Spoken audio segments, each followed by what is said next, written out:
The message came on a quiet Tuesday morning when most of Earth was still drinking coffee and complaining about traffic. A massive holographic face appeared in the sky above every major city on the planet. The face belonged to High Arbiter Keth Varan, a creature with 4 gleaming eyes and scales that shifted color with his mood. Behind him floated the image of a war fleet so large it blocked out the stars. Keth Varan spoke in a voice that rumbled like distant thunder. His words were translated into every human language at once, echoing from New York to Tokyo, from London to Sydney. He told humanity that they had been watching Earth for 30 years. He told them that the Valorian Dominion had conquered 412 worlds across the galaxy. He told them that Earth would be 413. The terms were simple. Surrender all military vessels, disband all defense forces, accept Valorian rule, or face complete destruction. Humanity had 1 day to respond. Then the sky went dark again, and the world erupted into chaos. News channels went insane. Politicians screamed at each other in emergency sessions. Religious leaders called for prayer. Social media exploded with panic and fear and memes about alien invasion. The stock market crashed within an hour. People emptied grocery stores and bought guns they did not know how to use. But in a bunker deep beneath the Rocky Mountains, a very different kind of meeting was taking place. Admiral Catherine Webb sat at the head of a long table surrounded by the most powerful military leaders on Earth. She was 63 years old, with short gray hair and calm brown eyes that had seen more classified documents than most people knew existed. She had spent her entire career preparing for this exact moment. General Marcus Cole sat to her right. He was tall and patient, a man who spoke little but thought constantly. Beside him were generals and admirals from 12 different nations, all of them part of a secret alliance that the public had never been told about. "The Valorians expect us to panic," Webb said. Her voice was steady as stone. "They have done this for 112 times before. They know the pattern. First comes fear. Then comes argument. Then comes surrender. Every species they have conquered has followed this path." "And what path do we follow?" asked General Chen from the Chinese delegation. Webb allowed herself a small smile. A different one. She pressed a button on the table, and the walls came alive with holographic displays. Maps of the solar system appeared, dotted with thousands of small lights that most people in the room had never seen before. "For 30 years, we have known the Valorians were coming," Webb explained. "For 30 years, we have been preparing. While the public was told that our space program was focused on peaceful exploration, we were building something else entirely. Hidden shipyards in the asteroid belt, weapons platforms buried beneath the moons of Jupiter and Saturn, a fleet of warships designed specifically to fight the Valorian Dominion." The military leaders stared at the displays with wide eyes. Even those who had known about parts of the operation had not understood its true scale. 3,700 warships, Webb continued, armed with technology that the Valorians have never seen because we stole it from the species they conquered. The Thesaurians gave us their shield designs. The Mundari shared their weapon systems. The Vex Collective taught us how to hide our ships from Valorian sensors. Every species the Dominion has crushed has been waiting for someone to fight back. They chose us. General Cole stood and walked to the main display. "The Valorians expect a primitive species paralyzed by fear. They will find something very different. Our ships are already moving into position. By the time their fleet arrives, we will be ready." "But can we win?" asked Admiral Petrov from Russia. "Their fleet numbers in the tens of thousands. Even with our preparations, we are outnumbered." Webb nodded slowly. "Outnumbered, yes. But the Valorians have never fought a species like us. They have conquered races that valued survival above all else. They do not understand creatures who would rather die than kneel." She stood and faced the assembled leaders. "I am going to send our response now. When the Valorians hear it, they will think we are insane. They will believe we are bluffing, or that we simply do not understand what we are facing. Let them think that. Their arrogance is our greatest weapon." Webb walked to the communication console and activated the transmission system. Her face appeared on screens across the world, and her voice reached not just humanity, but the Valorian fleet waiting at the edge of the solar system. I am Admiral Catherine Webb. Speaking on behalf of the United Earth Defense Council, we have received your declaration of war and your demand for surrender. After consulting with our member nations, I have been authorized to deliver our official response. She paused, and the corners of her mouth lifted into a smile that showed her teeth. We accept. In the Valorian flagship, High Arbiter Kethron blinked all four of his eyes in confusion. This was not how conquered species responded. They begged. They bargained. They wept and pleaded for mercy. They did not smile. You accept? He asked through the still-open channel. You understand what this means? Our fleet can reduce your planet to ash. We understand completely, Webb replied. We have been watching your empire expand for 30 years. Honestly, we were starting to wonder when you would finally get around to us. She leaned forward slightly. We have been waiting. Waiting for your own destruction. Waiting for a real fight? Webb's smile widened. You have no idea what you have started, High Arbiter. No idea at all. The transmission ended. Across Earth, something strange began to happen. The panic that had gripped the planet started to shift into something else. People stopped running to shelters and started walking to recruitment centers. Veterans who had sworn never to fight again pulled old uniforms from closets. Scientists abandoned civilian jobs and reported to military facilities. The fear was still there, buried deep. But rising above it was something older and stronger. Something that had driven humanity through ice ages and plagues and world wars. Something that whispered in the blood of every human being. Finally, the whisper said, finally, someone to fight in the bunker beneath the mountains. General Cole watched the recruitment numbers climb on his display. He shook his head in quiet amazement. They actually want this, he said. Our people actually want this war. Admiral Webb stood beside him, watching the same numbers. We spent a century teaching ourselves to be peaceful. We built systems to control our aggression, to channel our violence into sports and business and politics. We convinced ourselves that we had evolved past our warrior nature. She turned to face him. But you cannot breed out 10,000 years of survival instinct in 100 years of peace. The wolf was always there, waiting beneath the sheep's clothing. And now the wolves are waking up. Webb's eyes were hard but not cruel. And the Valorians have no idea what is coming for them. Outside, the sun was setting over the mountains, painting the sky in shades of red and gold. Somewhere in the darkness beyond, an alien armada was preparing to conquer. Earth was grinning. The Valorian invasion fleet dropped out of faster-than-light travel at the edge of the solar system with all the confidence of a hunter.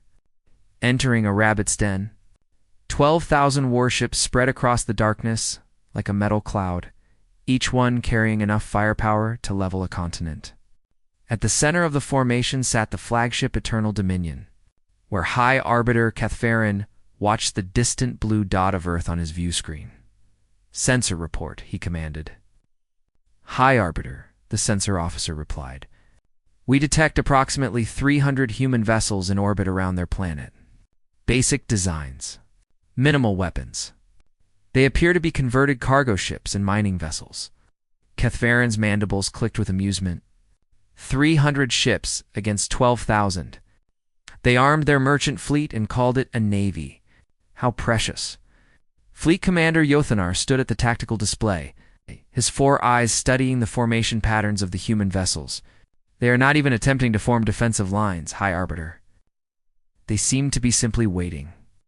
Waiting for death, Kethron said. Proceed to Earth. Standard subjugation approach. We will end this farce within the hour. The massive fleet began to move, engines glowing blue against the endless black of space. They passed the orbit of Neptune without resistance. They crossed the orbit of Uranus, and still nothing happened. The humans just sat there in their tiny ships, watching and waiting. Then the darkness began to light up. High Arbiter, the sensor officer said, his voice suddenly uncertain.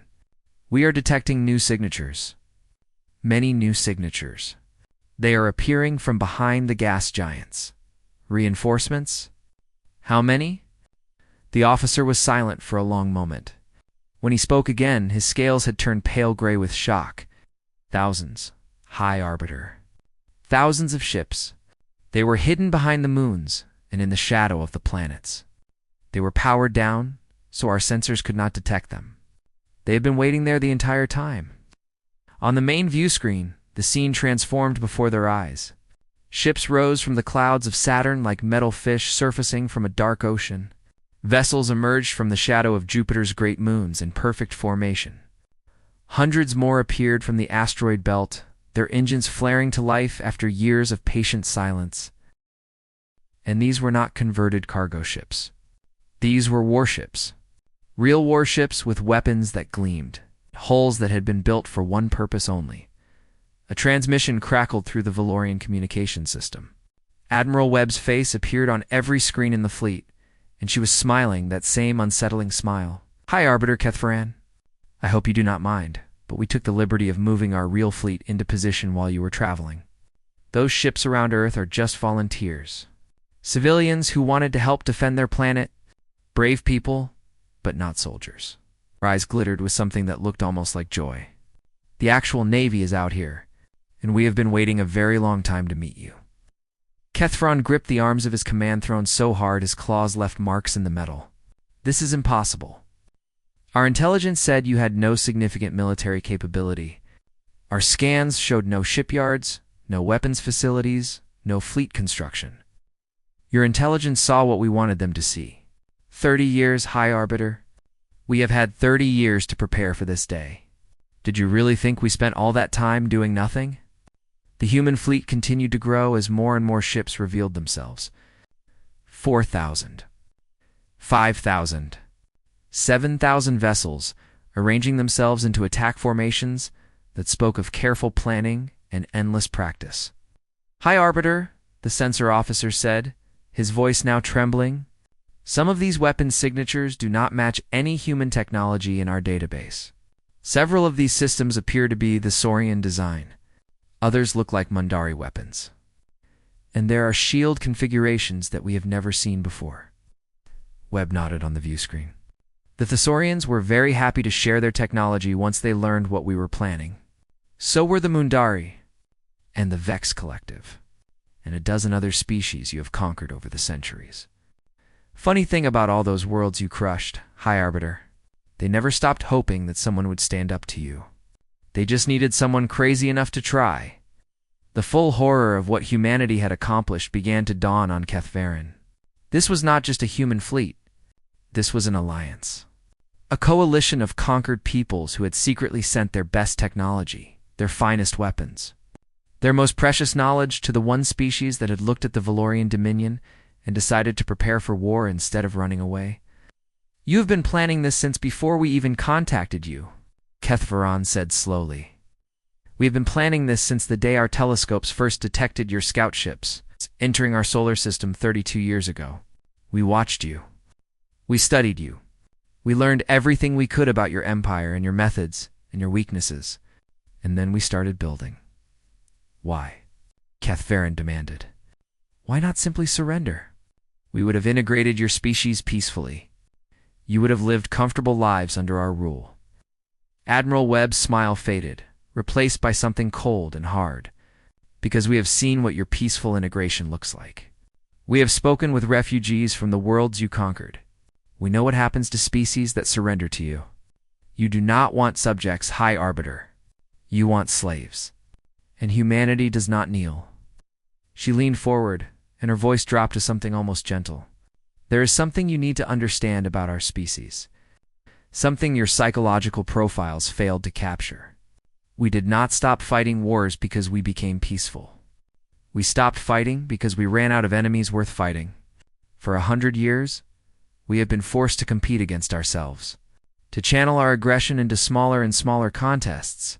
Sports, business, politics, pale shadows of real conflict." Her smile returned, wider than before. "Do you have any idea how frustrated we have been? How much we have been waiting for someone to give us permission to stop pretending." The human ships began to accelerate, moving into attack positions. Not defensive formations designed to protect and delay, but aggressive wedge patterns designed to punch through enemy lines and cause maximum damage. "You have not invaded Earth," Webb said. "You have given us permission to stop holding back, and for that, High Arbiter, we almost want to thank you." Fleet Commander Yathanar turned to Kethran with fear in all four of his eyes. "High Arbiter, we should reconsider our approach. We did not plan for this level of resistance. Perhaps we should withdraw and reassess." "Withdraw," Kithvedan hissed. "The Valorian Dominion has never retreated from a conquest. We have the numbers. We will crush them through sheer force." "High Arbiter, our numbers advantage assumes standard combat losses. If the humans fight like the Thesaurians or the Mundari did in their final stands, we could lose a third of our fleet before we even reach Earth. Then we lose a third of our fleet. We have more ships. They do not. Mathematics will win this war." But as the first human vessels opened fire, Kethvaran began to understand that he had made a terrible mistake. The humans did not fight like the Thesaurians or the Mundari or any other species the Dominion had conquered. When human ships were damaged, they did not retreat for repairs. They kept firing. When human pilots lost their weapons, they did not surrender. They rammed their vessels into Valorian ships and died with smiles on their faces. The mathematics of war had always been simple. Kill more of them than they kill of you. Make the enemy understand that victory is impossible. Break their will to fight. But humanity had no will to break. They were not fighting to win. They were fighting because fighting was what they were born to do. And they were very, very good at it. The battle had begun. And the galaxy would never be the same. The war that the Valorians expected to last 3 days stretched into 3 weeks. Then 3 months. By the end of the first year, the Dominion had lost more ships than they had lost in the previous 2 centuries combined. And still, the humans kept fighting. Admiral Webb stood in her command center deep beneath the Rocky Mountains, watching holographic displays that showed the current state of the conflict. Red dots represented Valorian forces. Blue dots represented humanity and their allies. There were far more red dots than blue, but the blue dots were spreading, pushing outward from Earth into territory that the Dominion had held for generations. General Cole entered the room with a tablet in his hand and exhaustion in his eyes. He had not slept properly in months. None of them had. "Casualty report from the Battle of Titan," he said quietly. "We lost 47 ships. The Valorians lost 112. Captain Danny Vance led a suicide run into their command vessel when his weapons failed. Took out their entire tactical coordination for that sector." Webb closed her eyes for a moment. She had known Danny Vance. He had been 29 years old, with a wife and a daughter he would never see again. "How many total losses this month?" she asked.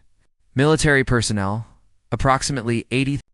Civilian casualties from the orbital bombardments, another 200,000. Total war dead since the conflict began, just over 12 million. 12 million lives. 12 million stories ended. 12 million families destroyed. And the war was nowhere near finished. The Valorians are bringing in reinforcements from their outer territories," Cole continued. "Intelligence estimates another 8,000 ships will arrive within 2 months. We cannot match those numbers, Catherine. We are winning battles, but we are losing the mathematics." Webb nodded slowly. She had known this moment would come. They had always known. The Valorian Dominion simply had more resources than humanity could ever hope to match. For every ship they destroyed, the Dominion could build 2 more. For every system they liberated, the enemy could reinforce 3 others. "Then we stop fighting their war," Webb said, "and we start fighting ours." 3 weeks later, a converted freighter called the Silent Hope drifted through Valorian space on a course that would take it directly to Keth Prime, industrial heart of the Dominion. Inside its cargo hold, 63 volunteers sat in silence, each one knowing they would not survive the next 24 hours. Captain Samuel Price walked among them, checking equipment and offering quiet words of encouragement. He was 52 years old, a former cargo pilot who had lost his entire crew when the Valorians attacked the civilian convoy he was escorting. He had volunteered for this mission the same day he buried his friends. The Valorian shipyards at Keth Prime produce 40% of their warship components, he told his team. If we can destroy those facilities, we set their production back by 2 years. Maybe more. That is 2 years for Earth to rebuild. 2 years for our allies to strengthen their positions. 2 years that could change everything. A young woman near the front raised her hand. Her name was Maria Santos, and she had been a nurse before the war. She had watched helplessly as Valorian soldiers executed the patients in her hospital because they were too injured to be useful as slave labor. What are our chances of reaching the target? She asked. Price did not lie to her. These people deserved truth. We have 12 ships in our squadron. Intelligence believes 2 or 3 will make it through the planetary defenses. The rest of us will draw fire, create openings, and die so that those ships can complete the mission. Good odds, said an older man near the back. His name was Eric Dunn, and he had been a construction worker before the Valorians dropped a kinetic bombardment on Chicago. His wife and 3 children had been in the city that day. Better than I expected. There were no speeches after that. No dramatic declarations or tearful goodbyes. Just quiet preparation and the soft sounds of weapons being checked one final time. These were not soldiers seeking glory. They were ordinary people who had decided that some things were worth dying for. The attack on Keth Prime became known as the Day of Falling Stars. The Valorian defense grid was designed to stop warships. It was not designed to stop 12 civilian freighters loaded with refined antimatter and piloted by humans who had no intention of slowing down. The defenders destroyed 9 ships in the first 3 minutes of the assault. They damaged 2 more so badly that they tumbled off course and exploded. Harmlessly in empty space, but 2 ships made it through. Captain Price was not on either of them. His vessel had been torn apart by defense fire in the opening seconds of the battle. But Maria Santos was still alive, bleeding from a dozen wounds and flying a ship that was more wreckage than vessel. She guided her dying freighter directly into the main shipyard facility and pressed the detonation trigger with a smile on her face. The explosion was visible from 3 star systems away. When it finally faded, the shipyards of Keth Prime were nothing but expanding clouds of molten metal and shattered dreams. Valorian warship production did not slow down. It stopped entirely for 18 months. The Dominion called it terrorism. Humanity called it war. But the cost was not measured only in Valorian losses. Back on Earth, cities were burning. The enemy had begun targeting civilian population centers in retaliation for human attacks on their infrastructure. New York, London, Tokyo, Beijing, one by one. The great cities of Earth were reduced to craters and ash dot in the ruins of what had once been Los Angeles. A resistance cell called Omega-7 prepared for another night of fighting. Their leader was a man named Jake Sullivan, former Marine, who had watched his entire unit die in the first week of the ground invasion. He had been fighting behind enemy lines for 11 months now, and he had learned things about himself that he wished he did not know. Tonight, we hit the processing center, he told his team. There were only 12 of them left from an original 30. Intelligence says they are holding 6,000 civilians for relocation. Everyone knew what relocation meant. The processing centers were where the Valorians broke the spirits of conquered peoples.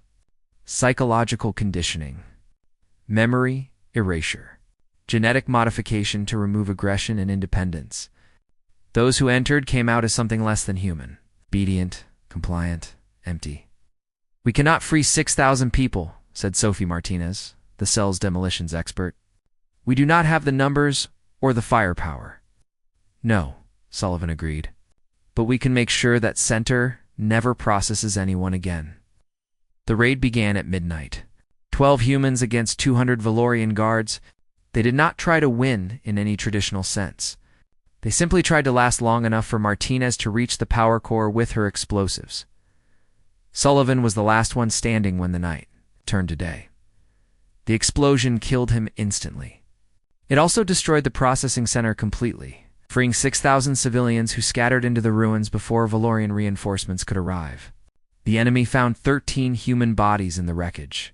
Each one had taken at least 4 Valorians with them.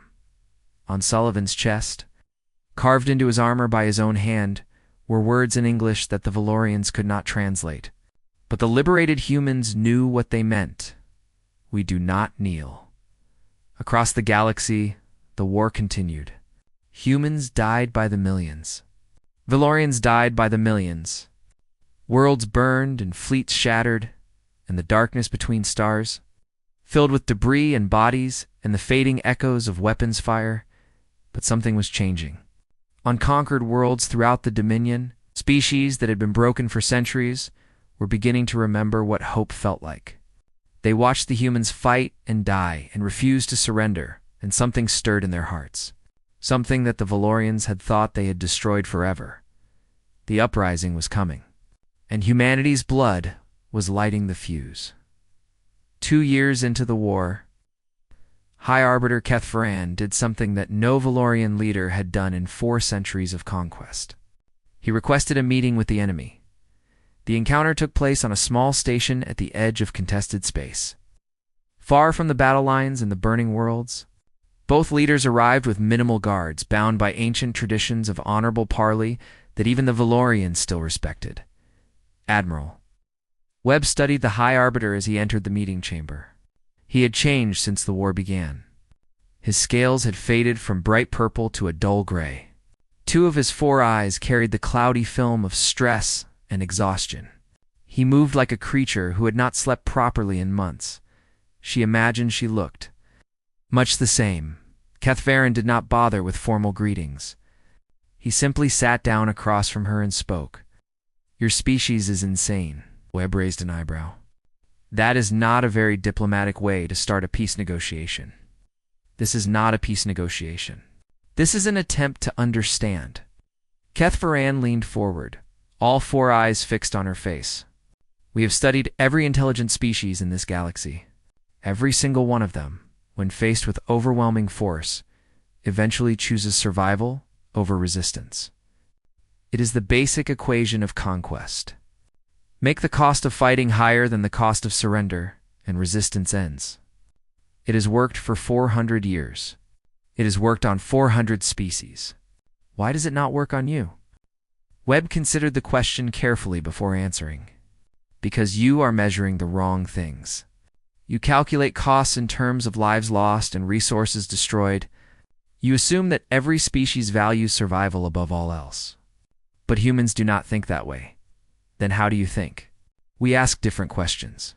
Not how many will die, but what are we dying for? Not can we win, but is this worth fighting for, even if we lose?" Webb's voice was calm and steady. "You offered us survival in exchange for submission. But survival as what? I have seen your conquered worlds, High Arbiter. I have spoken with refugees who escaped your processing centers. The people who submit to you do not really survive. They just stop dying. There is a difference." Kethvaran was silent for a long moment. When he spoke again, his voice was quieter. "I am here to offer terms. Real terms, not subjugation, but a genuine treaty. The Dominion will recognize Earth's independence. We will withdraw from human space and release all captured civilians. In exchange, humanity stops all offensive operations and returns to your home system, and the other species you have conquered. They are not your concern." Webb actually laughed. It was not a happy sound.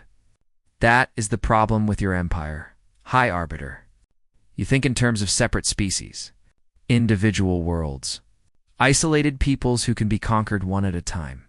But humanity does not think that way. Every species you have crushed is connected to us now. Their technology built our ships. Their intelligence guides our battles. Their hope keeps our soldiers fighting when logic says they should surrender."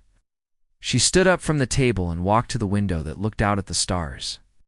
"You are not offering peace. You are offering us the chance to abandon everyone who believed in us. And that is not something humans do. And this war will continue until one side is completely destroyed. Maybe." Webb turned back to face him. "Or maybe it ends when you finally understand what you are really fighting against."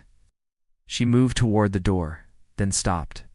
"High Arbiter, in our history there was a leader who once said that you cannot truly conquer a free people. You can only kill them. For centuries, we thought that was just poetry. Then we met you. Her eyes were hard, but not cruel. Thank you for proving him right. She left him sitting alone in the chamber, staring at the stars and wondering how everything had gone so wrong. The war resumed with even greater fury. But something had shifted in the galaxy. Something that the Valorians had not anticipated. Whispers began spreading through the Dominion fleet. Stories of human ferocity passed from ship to ship like a virus. Tales of pilots who smiled as they died. Accounts of soldiers who fought to the last breath and took enemies with them into death. Reports of a species that seemed to welcome destruction. If it meant taking their conquerors down with them, junior officers started asking uncomfortable questions. Veterans began wondering if the conquest of Earth was worth the price. For the first time in 4 centuries, Valorian soldiers were afraid and on the conquered worlds. Those whispers became something far more dangerous. The Thesorians had been a broken people for 70 years.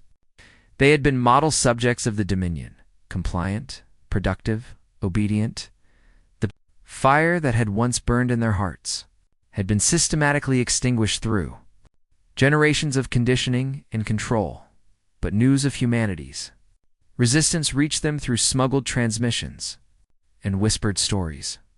They learned of a species that had looked at the Dominion and laughed, a species that chose death over submission, a species that was still fighting after 2 years of war that should have ended in weeks. On Thesor Prime, a factory worker named Veth Karan was loading cargo onto a transport when an overseer struck him for moving too slowly. It was a common occurrence. The overseer struck workers all the time.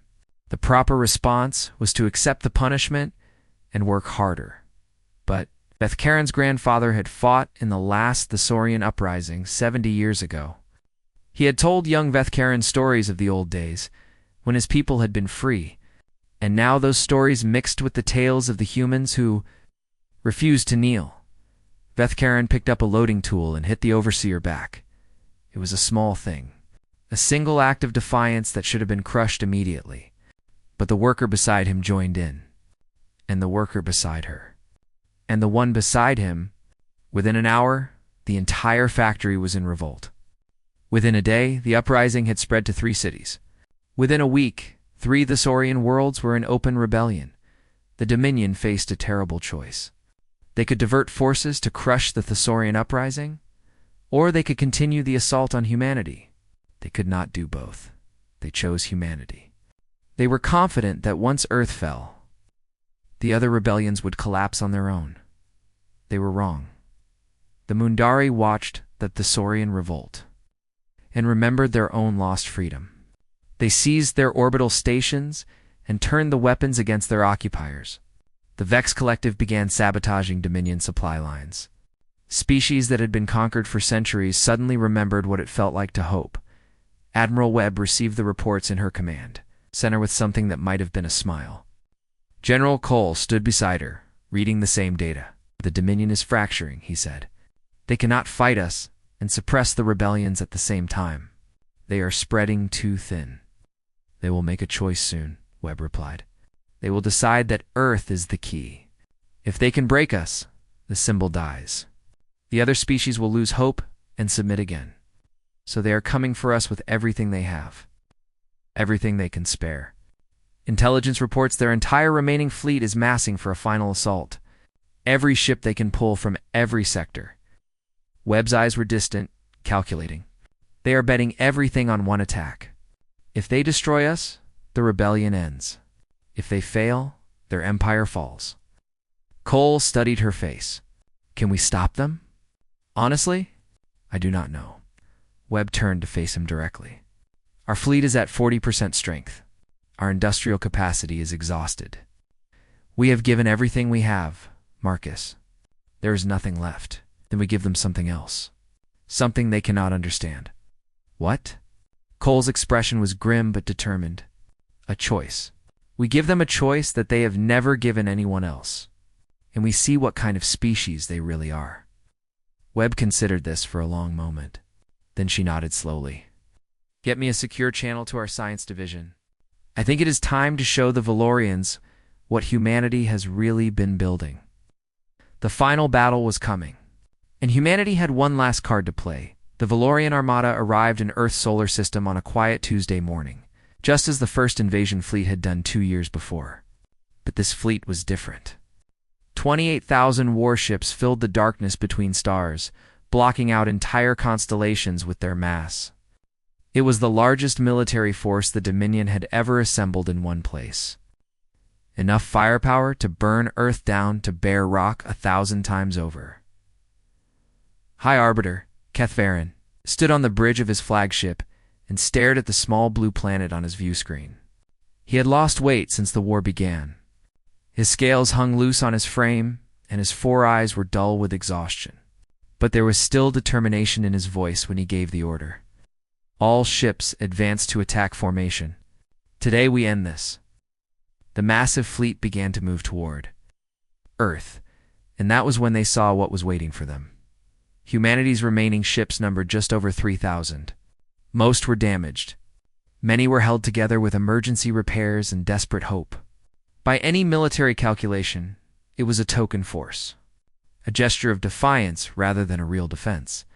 But it was not the ships that made the Valorians hesitate. It was the transmission. Admiral Webb's face appeared on every Valorian view screen at once. Her hair had gone completely white since the war began. Deep lines marked her face, and dark circles shadowed her eyes. But her voice was strong and clear. "High Arbiter Kethvarin, I know you are watching. I know you have come to finish this war the only way you understand. Through force, through destruction, through the complete elimination of everything we are." She paused and took a slow breath. "I am going to offer you a different option, Binder." Holographic displays came to life showing technical specifications and deployment. Maps that made no sense to most of the Valorian officers watching, but their weapons experts understood immediately. Their scales went pale with shock. For the past 2 years, while your fleets were fighting ours, our scientists were working on something else. A network of weapons hidden throughout your empire. Devices planted on your homeworld, your colonies, your shipyards, your food production facilities. Everywhere that matters to your species. Kethvarin leaned forward in his command throne. "You are bluffing. You could not possibly have infiltrated our territory so completely." "We have had agents on your homeworld for 18 months, Webb replied calmly. 3 of them currently serve in your planetary defense command. Did you think our resistance cells were only operating on Earth? Did you think we were only fighting a defensive war?" The technical displays shifted to show activation codes and target coordinates. Details that would have been impossible to fake. "This is what humanity has become," Webb said quietly. "You wanted to see what we really are? Here it is. We are a species that, when faced with extinction, chose to make sure we would not die alone. If your fleet attacks Earth, if you begin your bombardment, you will win. There is no doubt about that. But in winning, you will trigger these weapons. Every Valorian world will burn.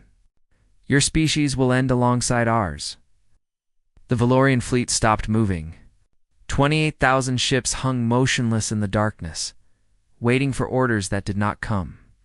"But that is not why I'm telling you this," Webb continued. "I am telling you because I want you to understand that even now, even with the power to destroy you completely, we are not asking for your surrender. We are not demanding submission. We are offering you something you have never offered anyone else. A choice." Kethvarin's voice came through the communication channel, rough with disbelief. "What choice?" "End the war. Not just with us, but with everyone. Release the species you have conquered. Dismantle your empire. Return to your own worlds and stay there. Build something new. Something that does not require crushing others to survive." Webb's expression softened slightly. "If you do this, the weapons stay silent. The galaxy moves forward. And your species lives. You are asking us to abandon for centuries of achievement. Everything our civilization has built, I am asking you to build something different. Something better than conquest and slavery. That is what we learned, High Arbiter. It is possible to change, to grow, to become more than what you were." Her voice carried a strange sadness. "We almost destroyed ourselves before we figured that out. We are giving you the chance to skip that step. And if we refuse, then we all die together. And maybe whatever species comes after us will do a better job. Webb shrugged slightly. That is the human way. High Arbiter. We do not bluff. We do not make empty threats. We just make sure that everyone understands exactly what the stakes are, and then we let them choose. The Valorian fleet held position for 2 days. Inside the ships, arguments raged. Admirals screamed at each other. Officers questioned orders. Soldiers whispered in corridors about whether the conquest of one small planet was worth the death of their entire civilization. In the end, it was not Keth Varen who made the decision. It was a young communications officer on a destroyer at the edge of the formation. She sent an unauthorized transmission to the human fleet with a simple question. Is it true? Everything you said, is it true? The response came from Captain Lisa Reyes of the carrier Defiance. She had survived every major battle of the war and had watched more friends die than she could count. It is true, Reyes said. All of it. The weapons. The agents. The willingness to end everything rather than submit. She paused. But it is also true that we do not want to use them. No one wants to die, even for a cause they believe in. We just want to live. On our own terms. As ourselves. Without bending to someone else's idea of what we should be. We could never understand that, the Valorian officer admitted. The willingness to destroy everything rather than accept defeat. That is because you see it as defeat. We see it as refusing to lose what matters most. Identity. Freedom. The right to choose who we are and who we become. Reyes paused again. Those things are worth dying for. They are worth killing for. But they are not worth becoming monsters for. That is why we are offering you this choice, instead of just pushing the button. 12 hours later, the Valorian fleet began to withdraw. The Treaty of Seoul was signed 1 year after the final confrontation. It was not a perfect document. No treaty ever is. There were arguments and compromises and details that would be debated for generations. But its core was simple. The Valorian Dominion would return to its original territory. The conquered species would be free. And humanity would stand as guardian of the peace. Not through force, but through the simple knowledge of what humans were capable of when pushed too far. Admiral Catherine Webb retired to a small farm far from the cities and the monuments built in her honor. When reporters asked about her legacy, she always said the same thing. We did not win because we were stronger. We won because we were willing to go further than they could imagine. And the day we are proud of that, instead of grateful, it was not necessary. That is the day we start becoming them. Captain Lisa Reyes became the first human ambassador to the Valorian homeworld.